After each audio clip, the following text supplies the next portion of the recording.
шашыраңқы боп түсетін үйдің өзбекше дәмді тәтті палауын дайындаймыз. Менімен бірге болыңыздар. Тіркелу қызыл батырмасын басуды ұмытпаңыздар. Сонда менің жаңа рецептерімді жіберіп алмайсыздар. Онда бастайық. Алдымен пиязды жартылай сақиналап, жұқалап тураймыз. Қазанға сұйық май құйып, қатты отқа қоямыз. Сәбізді ұзын текшелерге кесеміз.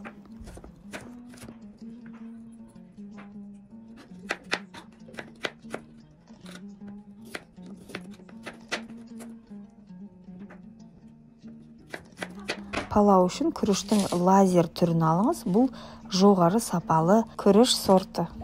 Және арнайы палау үшін кишмиштің дәл осы түрін алыңыз. Сонда палауыңыз тәтті дәмді болады. Сарымсақтың бір басын дұрыстап жуып, мына жерін пышақпен тазартып аламыз да, түгел толықтай саламыз. Етке мен сиыр етін алдым, майдалап турап алыңыздар қалауыңызша. Жалпы қой етінен одан да дәмдірек болады. Менің етімнің тіпті май болмағандықтан мен кішкене 100 грамм құйрық май салып жіберейін деп тұрмын. Оны да қалауыңызша кішкентай қылып төртбұрыштап турап алыңыз.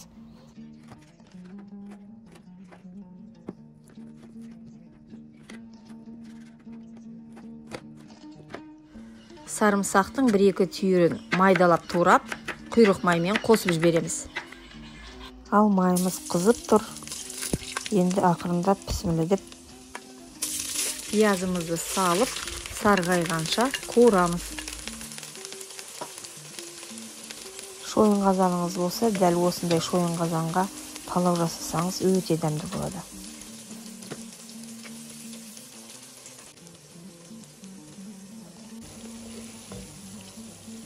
Пиязыңыз күйіп кетпейтіндей араластырып тұрыңыздар. 7 минуттай қуырдық.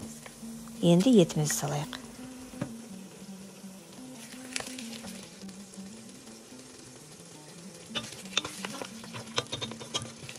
Етті бір 15 минуттай қуырамыз.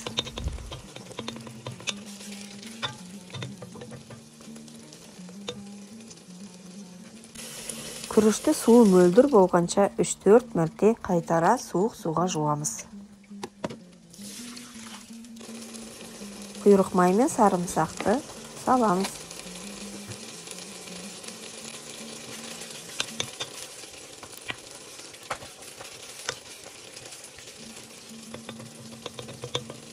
Кишмишті де суы мөлдір болғанша жуамыз. Кишмишті күрішке қосыңызда бірге жібітіп қойыңыздар.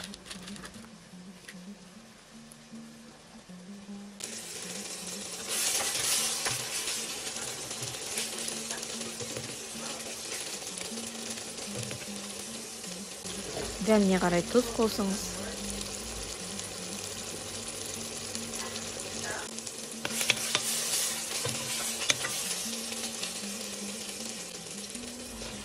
Сәбіз қосамыз. Сәбіз жұмсарып дайын болғанша 10-15 минуттай қуырамыз.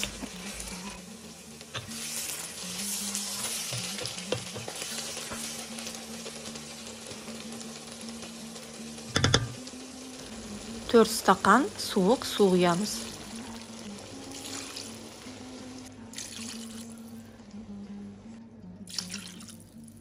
Бір стакан күрішке 2 стакан су деп есептесеңіздер болады. Оттың астын көтеріп, қайнағанға дейін қақпағын жауып қайнатамыз. Тұзының дәмін көріңіз. Жеткіліксіз болса, дәміне қарай тұздаймыз. Сарымсақтың бір басын тығынқырап салыңыз. Оны сәбізбен де салса болар еді. Куркума дәмдеу үшін салыңыз. Қалауыңызша барбарис немесе кориандрды да қоссаңыз болады.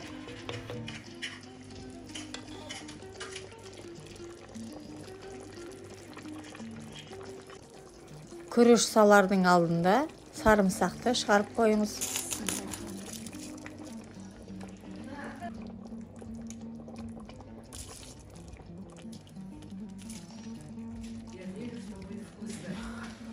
Қалағыңызбен күріштің бетін тегістеп шығыңыз. Су күріштен кішкене көбірек болып тұру керек.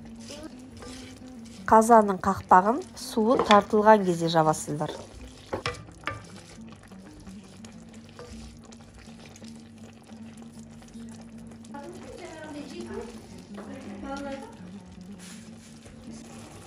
Дәл қайнап тұрған жерінен тұзының дәмін көреміз. Әр 2-3 минут сайын суын шығаруға тырысамыз.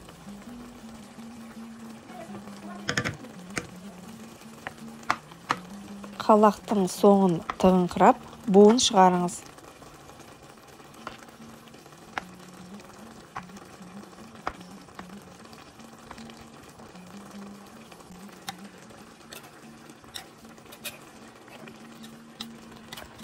Палауды түгелмен араластырмаңыз.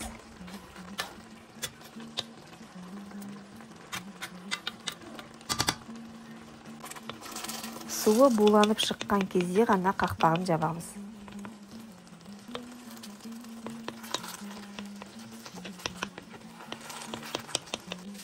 Палаудың дәмін өте әдемі келістіретін зираны қосыңыз, алақаныңызбен саларда үгітіп салыңыз.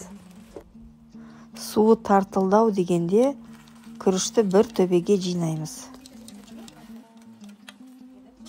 Енді ең баяу деген отқа қойыңыз да, қақпағын қымтап жауып, 20 минутқа бұқтырыңыз.